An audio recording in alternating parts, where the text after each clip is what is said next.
E eu recebi uma ligação de uma irmã lá de Tocantins, que a missionária da igreja mandou um recado para ela dizendo: irmã fulana, para mim não expor o nome, né? Irmã fulana, Deus manda te dizer para você voltar para a igreja, senão ele vai tocar em alguém que você mais ama. Gente, vê se isto tem cabimento. Não, e detalhe, diz que isso é revelação de Deus. Diz que Deus falou com ela. Ora, não era para falar diretamente então com a irmã fulana? Deus precisa mandar recado que vai tocar em quem a irmã mais ama? Deus fazendo fofoca. É claro, meus irmãos, que Deus não castiga ninguém porque sai da igreja.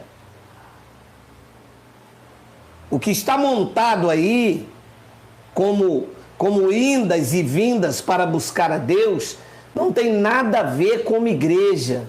Igrejas são vidas que se reúnem sobre o comando do Espírito. Se esteja você aonde estiver, nesse momento nós estamos numa reunião virtual. Nós somos a Igreja de Cristo, meu irmão. Então eles inventam e colocam medo nas pessoas, para as pessoas entrarem num lugar que na verdade elas nunca gostariam de estar, dado o fardo pesado que se impõe para ter Deus na vida delas. Então Deus só vai estar na minha vida se um sol de 40 graus no Rio de Janeiro está fazendo hoje. Deus só vai estar na minha vida se eu estiver de calça comprida, minha esposa sem cortar o cabelo, sem usar um brinco, sem usar um batom. Aí, cansado de carregar esse fardo, a gente sai desse espaço. Quer dizer que Deus então solta a mão em mim, me obriga a estar num lugar desse. O Deus da missionária, que não é o Deus de toda graça. Se Deus me quer num local onde Ele não está, como que Deus poderia me querer, me obrigar a estar num local em que Ele mesmo não está? Ora, se Deus, através da missionária, quer obrigar alguém a estar no lugar que ele está, então como é que Deus revelou a ela? Deus não revelou coisa nenhuma. Isso são as pessoas santarronas que vê os seus cofres esvaziando, que conta mensalmente com o dízimo dos incautos, com a oferta dos incautos. São pessoas que fazem salário com o dinheiro das pessoas e então tenta coagir numa ameaça velada para que a pessoa esteja num local onde ela não quer estar. E aí, eu não sei quantos de vocês já ouviram isso. E graças a Deus, os que não ouviram. Porque aí começa, Deus vai botar um câncer. Sabe por que a irmã está perdeu o emprego? Porque a irmã se desviou. Aí vem a pombagira que entrou no casamento. Aí vem o filho que Deus levou. Aí vem a doença que Deus colocou, a disciplina de Deus. Aí usa um versículo sem um contexto cultural para os nossos dias, porque eles são hábeis em usar a Bíblia apenas para amedrontar, para ameaçar. Eles não usam, quando eu digo eles, em especial os pentecas. Os pentecas são hábeis para mostrar um Deus que solta a mão. Vão lá em Apocalipse, diz aquela frase em que o anjo mandou João falar com uma das igrejas da Ásia: e eu prostrarei de cama, arrepende-te. Mas isso nada foi escrito para nós, uma outra cultura, um outro movimento. E então surge um Deus de dupla personalidade e de um discurso que ele é ajustado de acordo com o bel prazer da missionária. Porque quanto estava lá, a missionária chamava essa irmã de vaso de honra, de uma bênção. E a missionária disse para ela, a irmã era tão aplicada, a irmã se desviou, Deus manda a irmã voltar. E a abençoada disse, olha, Deus não mandou eu voltar para lugar nenhum, porque eu nunca saí da presença dele. Eu saí do espaço físico, da doutrina de vocês, do fermento de vocês, da máquina de tosquear. Foi disso que eu saí. Eu me desviei, foi disso. Agora, com Deus e o seu evangelho, eu estou cada dia mais forte. E aí vocês sabem a reação, né? A irmã está sendo rebelde, não está crendo no vaso de honra de Deus. Eu fui levantado como missionária do que suco de laranja. Ah, que missionária de que suco de laranja, sai fora. Então, meu amado, graças a Deus que nós estamos livres disso. Isso já não surtiu um efeito. Houve um tempo que isso aí surtia uma... Ah, isso aí, irmão Dailton, pode só se for vaso sanitário. Daqueles de boteco, bem reguar lá. Olha, houve um tempo em que até nós tínhamos medo. Houve um tempo que aí, por outra, a gente escorregava, quebrava alguma coisa, acabava uma luz, a gente até tinha medo. Mas hoje, com a mente descontaminada, com os olhos iluminados, hoje, com a graça eterna pulsando no nosso coração, hoje essas ameaças não surtem mais efeito, porque nós estamos seguros, tranquilos e sem temor do mal. Mas infelizmente é assim que nós vemos esses nossos irmãos que ainda estão lá. Aquela aparência sofrida, debaixo de uma ameaça, debaixo de um jugo, temendo um Deus criado pela religião evangélica. O quê? Isso mesmo. O Deus da religião evangélica é um Deus de dupla personalidade. O Deus da religião evangélica é um Deus com um caráter dúbio. Uma hora me ama, outra hora bota doença em mim. Uma hora diz que é o Deus de toda graça e outra hora é o Deus que quer dinheiro. Uma hora é o Deus que me ama, outra hora é o Deus que manda para o inferno. Uma hora é o Deus que tem uma obra na minha vida, outra hora é um Deus que tem uma desgraça para a minha vida, se eu não andar dentro daquela doutrina. E aí vem aquela igreja que é a doutrina certa, porque aquele pastor que tem um dom de revelação, aquele outro tem o dom da cura, e a doutrina correta é a doutrina deles, porque não usa roupa de mulher, a mulher não usa roupa de homem, o homem não pode raspar o bigode, e aí você vive preso numa armadilha dessa. E quando a graça de Deus ilumina, aí vem as ameaças veladas que vocês sabem muito bem. Deus não castiga a ninguém. Se Deus tivesse que castigar alguém por alguma prática ou por algum ato, Deus castigaria os pastores ladrões. Deus não castiga ninguém. Deus não é mau. As ações do homem, a maldade do homem são consequência ao seu interior podre. Jesus disse, de dentro do interior do homem é que procede a maledicência, os homicídios, a loucura, a bebedice. É de dentro do coração do homem, não é nada externo. Se Deus fosse castigar alguém, Deus castigaria o pastor que sem pena toma o dinheiro dos incautos, exige 10% da viúva, não ajuda os órfãos e os necessitados.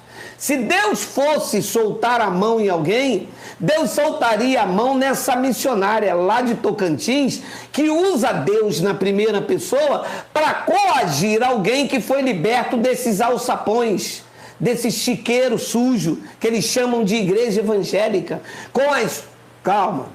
Calma, Geraldo, não esquenta, não começa não. Tá bom, vou calmar. há muita gente boa, há muitos lugares com nome de igreja que na sua inocência e na sua pureza não sabe do lamaçal em que se envolve. Estão submetidos à liderança. Mas a sua grande maioria é um chiqueiro podre. Na sua grande maioria são esgotos de ratos imundos que pregam o que não convém por torpe ganância, que prega por dinheiro. O Deus deles é o ventre, são cães gulosos, são amaldiçoadores, é a maldicionária, como disse o nosso irmão Adailton aí. Se Deus fosse soltar a mão em alguém porque saiu da igreja, Deus soltaria a mão, o braço e o corpo todo em alguém que constituiu um local chamado igreja para ameaçar os seus membros. Pronto, falei e vou repetir que eu achei bonito.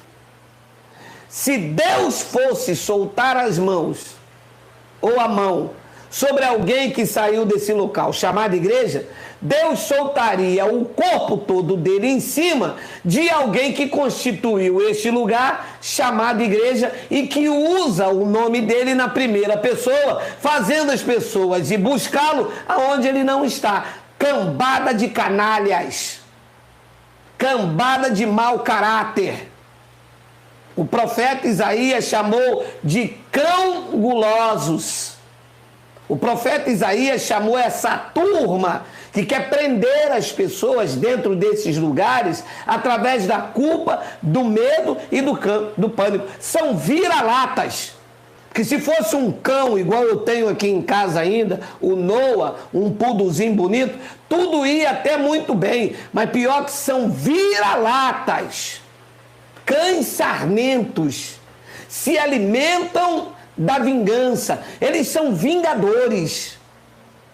Quando você está com eles, ele quer que você limpe a igreja, carrega a pasta, lava o carro, que você faça tudo em benefício para eles, chamando de obra do papai. Se você sai, lá vem a ameaça. Está desviado, Deus vai soltar a mão, Deus vai cobrar de você, hein?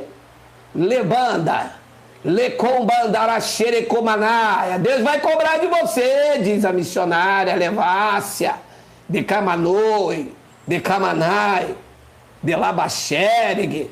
Deus vai cobrar de você, minha terra, minha noia.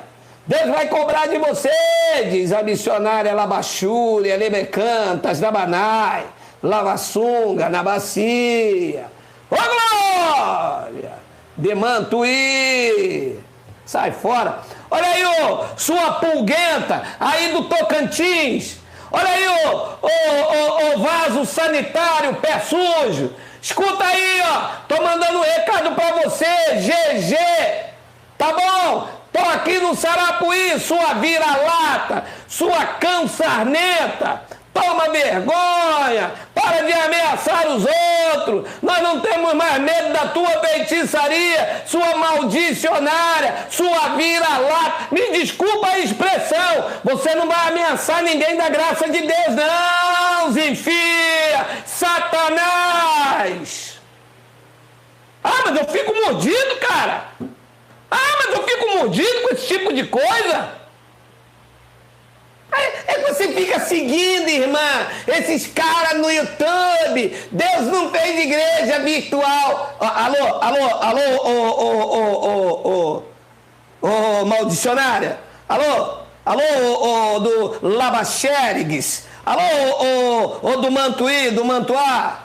Se liga, Deus não fez igreja virtual. Deus não fez igreja física. Deus constituiu a sua igreja, o seu corpo de vidas, regenerada por Ele, lavada pela palavra por Ele, liberta por Ele, transformada por Ele, protegida por Ele, guiada por Ele, ouvida por Ele, vivendo para Ele, que por meio dele exalta, glorifica o Deus vivo e verdadeiro. Se liga aí, ô maldicionária, ô coisa ruim, sai fora, volta com as tuas ameaças pro teu covil, vai tomar o dinheiro de quem a graça ainda não...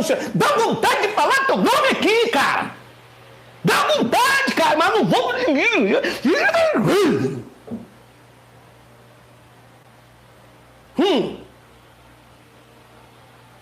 Coisa ruim. Enfia. Sai fora. Alô, minha abençoada irmã que recebeu essa profecia. Você anda sob a provisão do Pai. Alô, você que está ligado nesse canal. Todos vocês andam sob a proteção do Altíssimo. Nele não há variação. Ele não oscila. Nele não há mudança. Ele e dele vem toda boa dádiva e todo dom perfeito. Desce dele, do Pai das luzes, aonde não há mudança e nem sombra de variação. Ele ama você para sempre. Nada te separa do amor dele. Você está seguro, tranquilo e sem temor do mal. Tudo que você plantar, você colherá. As ações da maldade é responsabilidade das suas próprias atitudes. Somos responsáveis das nossas atitudes, para o bem ou para o mal. Mas Deus não quer o mal em você. Ele disse através do profeta Jeremias: eu é que sei que pensamentos eu tenho a vosso respeito. Que fique quebrada toda profecia de engano, de maledicência, de ameaça contra pessoas que foram iluminadas e saíram desses covis, desses vira-latas, dessas maldicionárias. Ele disse através do profeta, e eu tomo posse. Eu, disse o Pai, é que sei que pensamentos eu tenho a vosso respeito, que são pensamentos de paz e não de mal, para vos dar o fim que vocês desejam. E o que eu hoje, no século 21, desejo é que cada uma pessoa que conheça o Evangelho da graça de Deus saia debaixo das garras afiadas desses lobos vorazes e venham para a graça de Deus, aonde são conduzidas em triunfo e viverão em perfeita vitória. Eu creio, eu recebo e eu tomo posse. Um almoço maravilhoso, e é assim a minha saudação. Graça eterna seja manifestada na sua vida, na sua casa, na sua família. Assim é, graça eterna. Graças a Deus, chegamos ao final de mais um vídeo. Eu espero ter te instruído com as verdades do Evangelho. Rompa com o sistema religioso. Aprenda a reinar em vida e viver em perfeita vitória.